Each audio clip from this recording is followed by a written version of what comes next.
जाति के विनाश पुस्तक उसका भाग 10 में हमने देखा था कि आम्बेडकर और गांधी के बीच बहस। आज उसके आगे भाग 11 में देखेंगे। महात्मा को जवाब बी. आर. आम्बेडकर भाग 1 को देखेंगे। तो वीडियो को शुरू करते हैं। महात्मा को जवाब। बी. आर. आम्बेडकर। एक, जात पात तोड़क मंडल के लिए मैंने जाति पर जो व्याख्यान तैयार किया था, अपने हरिजन में उसका उल्लेख कर महात्मा ने मुझे जो सम्मान दिया है, मैं उसकी बहुत सराहना करता हूँ।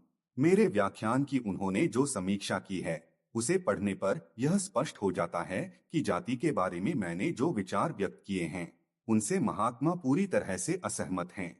अपने विरोधियों से किसी विवाद में उलझना मेरी आदत नहीं रही है, जब तक विशेष कारणों से मैं इसके लिए बाध्य न हो जाऊं। अगर मेरा विरोधी कोई क्षुद्र या अज्ञात व्यक्ति होता, तो मैं उसका जवाब नहीं देता। लेकिन चूंकि मेरा विरोध स्वयं महात्मा कर रहे हैं, मुझे लगता है कि उन्होंने मामले को जिस तरह रखने का प्रयास किया है, उसका उल्टा साबित करने की कोशिश मुझे करनी ही चाहिए। उन्होंने मुझे जो सम्मान प्रदान किया है, उसकी सराहना करते हुए भी मैं यह स्वीकार करने को बाध्य हूँ कि यह देखकर मुझे आश्चर्य हुआ है कि महात्मा ने मुझ पर प्रचार पाने की इच्छा का आरोप लगाया है। जब वे लिखते हैं कि न दिए गए व्याख्यान को प्रकाशित करने के पीछे मेरा इरादा यह सुनिश्चित करना था कि मुझे भुला नहीं दिया जाए, तो वे मुझ पर यही आरोप लगाते हैं। महात्मा जो कुछ भी कहना पसंद करें, व्याख्यान को प्रकाशित करने के पीछे मेरा उद्देश्य यही था कि हिंदुओं को सोचने और अपनी स्थिति की समीक्षा करने के लिए उकसा सकूं। मैं प्रचार के पीछे कभी नहीं भागा हूं, और अगर मुझे यह कहने की अनुमति है, तो उससे ज्यादा प्रचार मुझे मिला है, जितने की मुझे इच्छा या जरूरत है।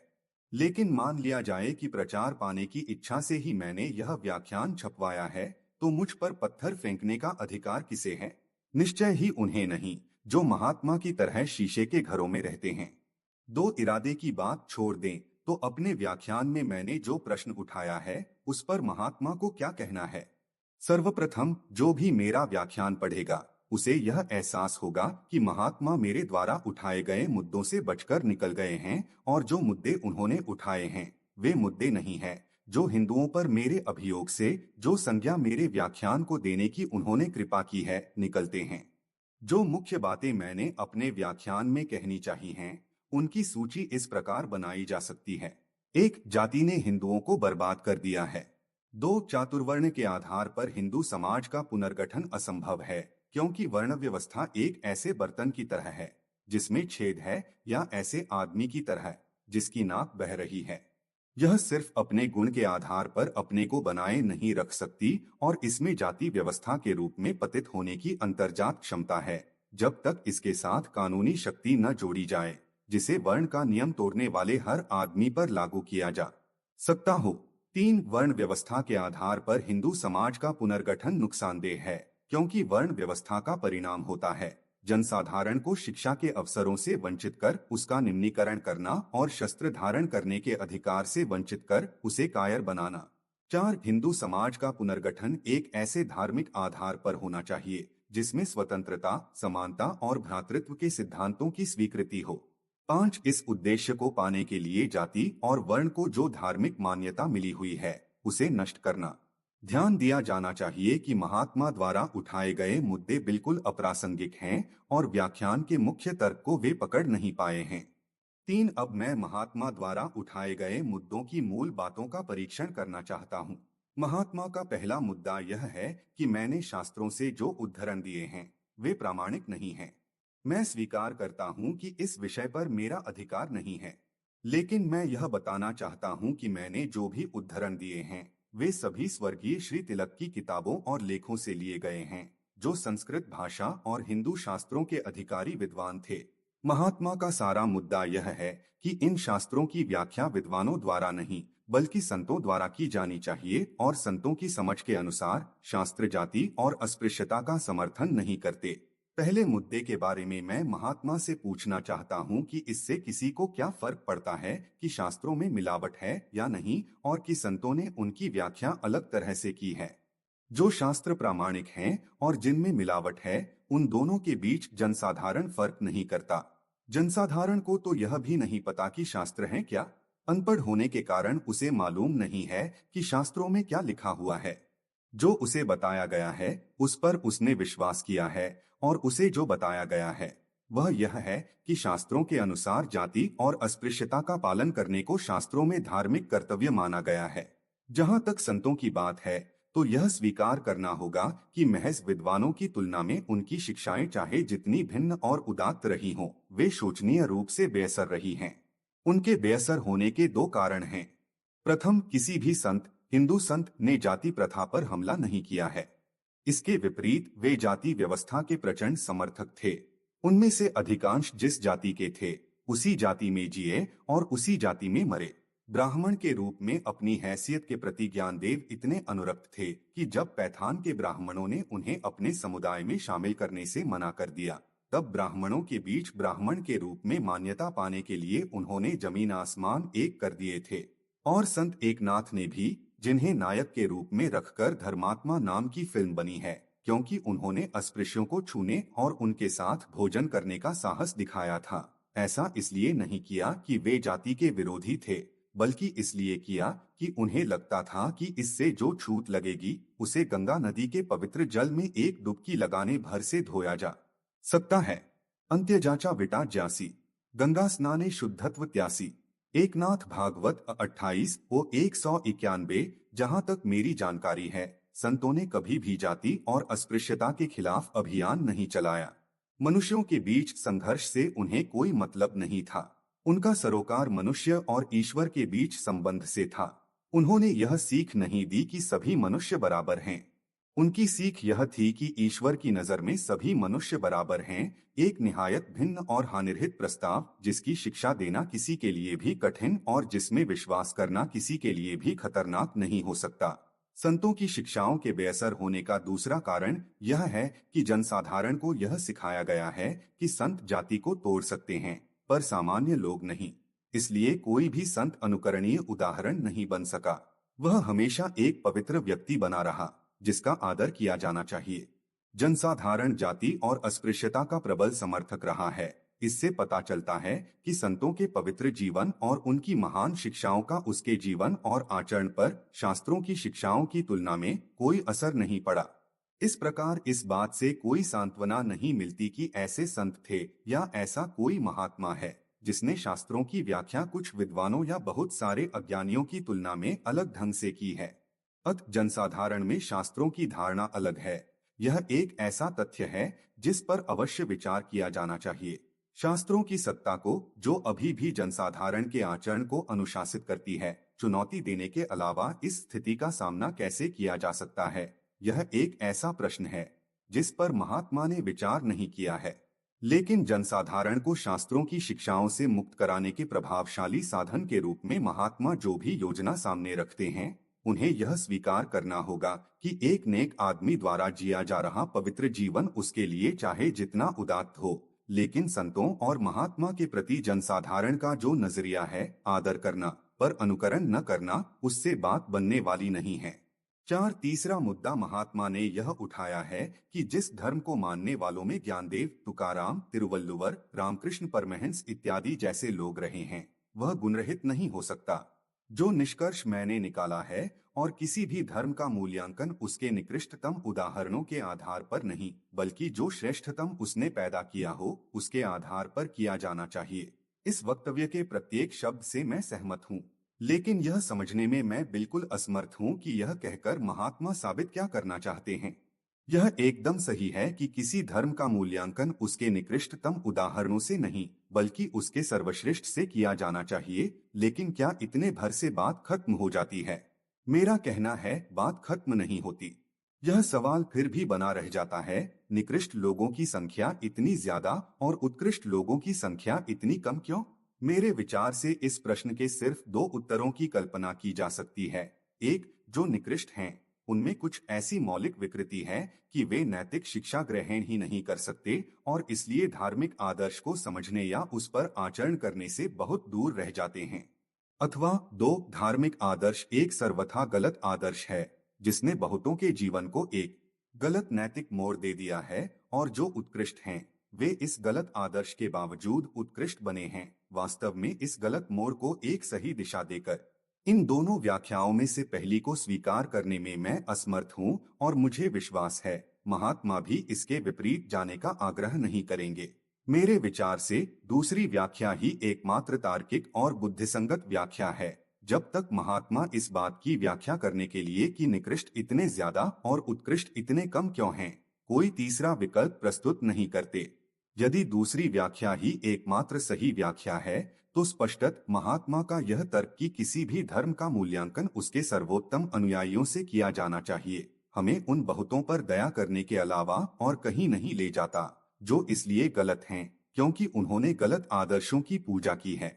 महात्मा का यह तर्क कि यदि ज्यादातर लोग संतों के उदाहरण का अनुकरण करें, तो हिंदुत्व सहने योग्य हो जाएगा, एक और कारण से गलत है। इस सिलसिले में श्री H.A. ब्रेयफोर्ड का ज्ञानवर्धक लेख नैतिकता और सामाजिक ढांचा अप्रैल 1936 के आर्यन पथ में देखें। चैतन्य आदि जैसे विख्यात व्यक्तियों का उदाहरण रखकर महात्मा बहुत ही सरल और विस्तृत रूप में यह सुझाव देते प्रतीत होते हैं कि यदि सभी सवर्ण हिंदुओं को निम्न जाति के हिंदुओं के साथ अपने व्यवहार में उच्च नैतिक स्तर का पालन करने के लिए सहमत किया जा सके, तो हिंदू समाज के ढांचे में कोई बुनियादी परिवर्तन लाए बिना भी उसे सहनीय ही नहीं, उल्लासपूर्ण भी बनाया जा सकता है। इस प्रकार की विचारधारा के मैं एकदम खिलाफ हूँ। मैं उन सवर्ण हिंदुओं का सम्मान करता हूँ जो अपने जीवन में एक उच्च सामाजिक आदर्श प्राप्त करने की कोशिश करते हैं। ऐसे लोगों के बिना भारत आज रहने के लिए उससे ज्यादा असुंदर और कम सुखी देश हो जाएगा, जितना वह है। इसके बावजूद अगर कोई सवर्ण हिंदुओं के व्यक्तिगत चरित्र में सुधार लाकर उन्हें बेहतर मनुष्य बनाने की कोशिश पर भरोसा करता है, तो मैं तो यही कहूंगा कि वह अपनी ऊर्जा को नष्ट कर रहा है और एक व्यामोह में जी रहा है। क्या व्यक्तिगत चरित्र किसी शस्त्र निर्माता को अच्छा आदमी बना सकता है, अर्थात एक ऐसा आदमी जो ऐसे गोले बेचता है जो फटेंगे नहीं और ऐसी गैस जो जहर नहीं फैलाएगी? अगर नहीं, तो व्यक्तिगत चरित्र जाति की चेतना से लदे हुए व्यक्ति को अच्छा आदमी यानी एक ऐसा आदमी जो अपने साथ के लोगों को अपने मित्र और बराबर का समझ सके बना सकता है। इसे आप कैसे स्वीकार कर सकते हैं? अपने प्रति ईमानदार होने के लिए उसे अपने साथ के लोगों को या तो अपने से ऊंचा या अपने से नीचा, जैसा भी मामला हो, यानी अपने सजातीय लोगों से भिन्न मानना पड़ेगा। उससे कभी यह उम्मीद नहीं की जा सकती कि वह अपने साथ के लोगों के साथ अपने नातेदार और बराबर के व्यक्तियों की तरह व्यवहार करेगा। सच्चाई यह है कि हिंदू उन सभी के साथ जो उसकी जाति के नहीं हैं, इस तरह व्यवहार करता है जैसे वे किसी अन्य देश से आए हों, जिसके साथ भेदभाव करने पर कोई नुकसान नहीं होगा और जिसके साथ कोई भी धोखाधड़ी या चालाकी बिना किसी शर्म के की जा सकती है।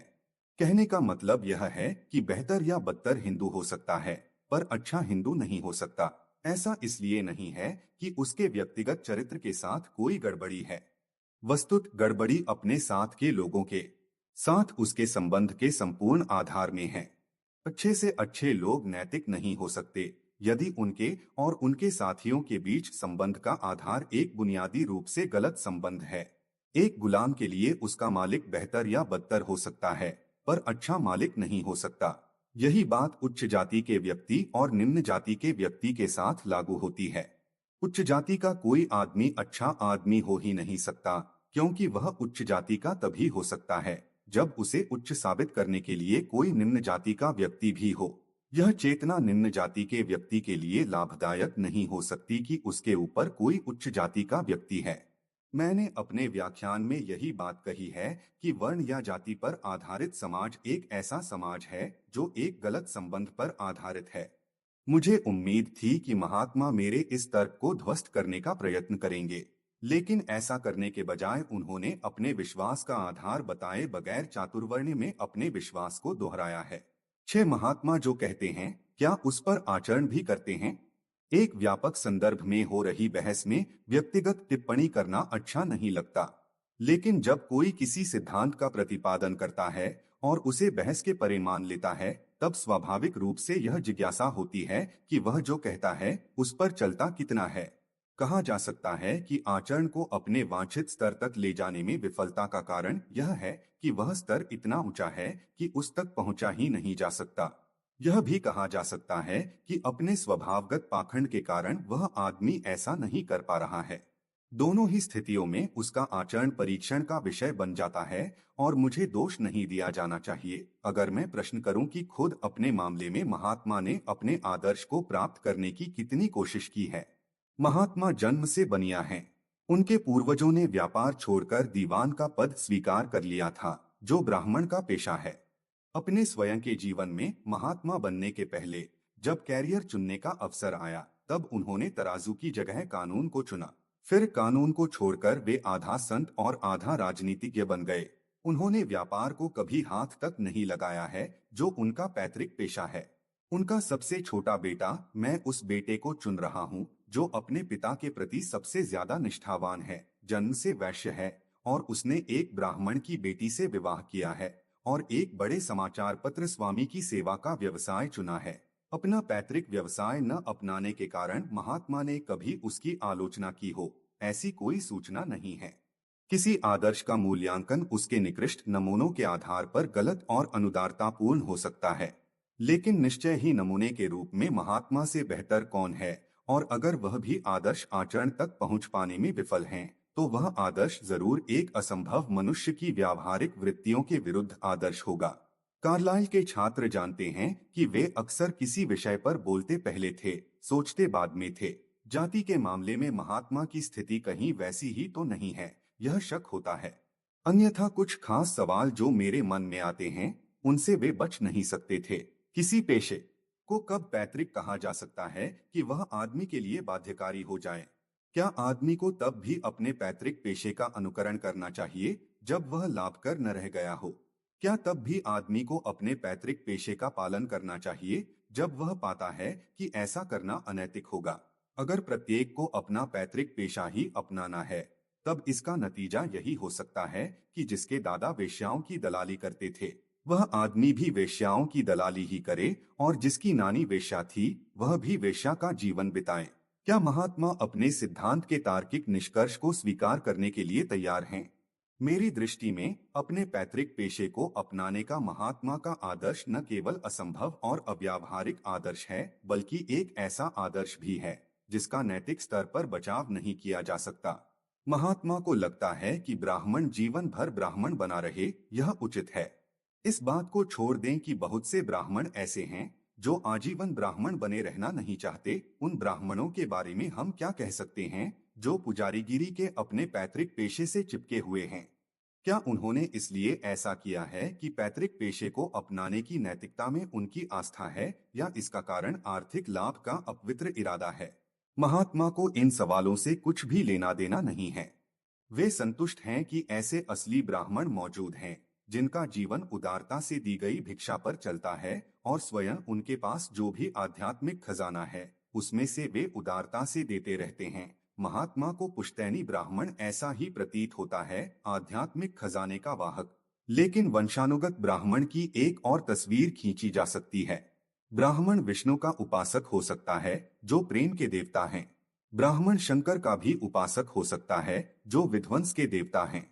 वह बोध गया का ब्राह्मण भी हो सकता है, जो बुद्ध का उपासक है, मानवता के महानतम शिक्षक जिन्होंने प्रेम का उदात्ततम सिद्धांत दिया।